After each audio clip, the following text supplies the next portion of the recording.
Halifax, 9 novembre 2005.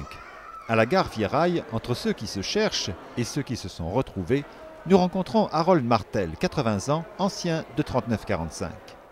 Parce que j'avais 19 quand j'étais à Holland, hein, puis quand j'étais à Germany, j'avais 20 ans.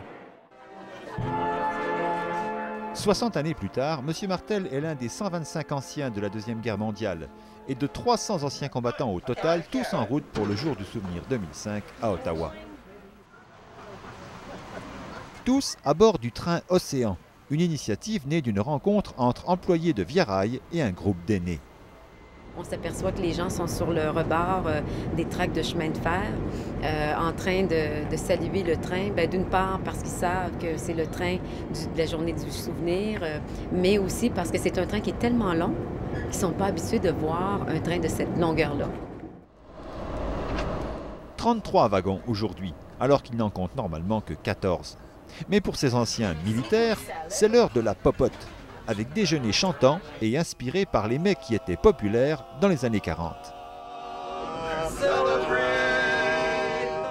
Côte de bœuf, saumon. Il a essayé de faire le plus qu'il pouvait avec ce qu'on peut prendre avec la bouffe aujourd'hui pour eux autres, les vétérans. Excusez-moi, là, mais... Et le train dégrainait son chapelet de rails, comme d'autres, celui des souvenirs.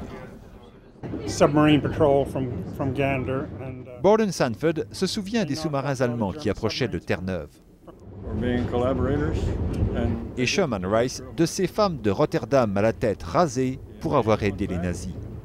Moi, j'étais sur le bateau, le SS Monterey. C'était un ship américain, un bateau américain.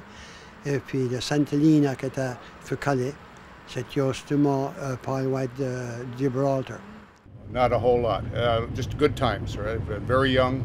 Bud Rumsby, lui, n'a fait que traverser la guerre de Corée. Et pour lui, rien de douloureux. Mais pour d'autres qui ont laissé des frères d'armes aux quatre coins du monde, c'est une autre histoire.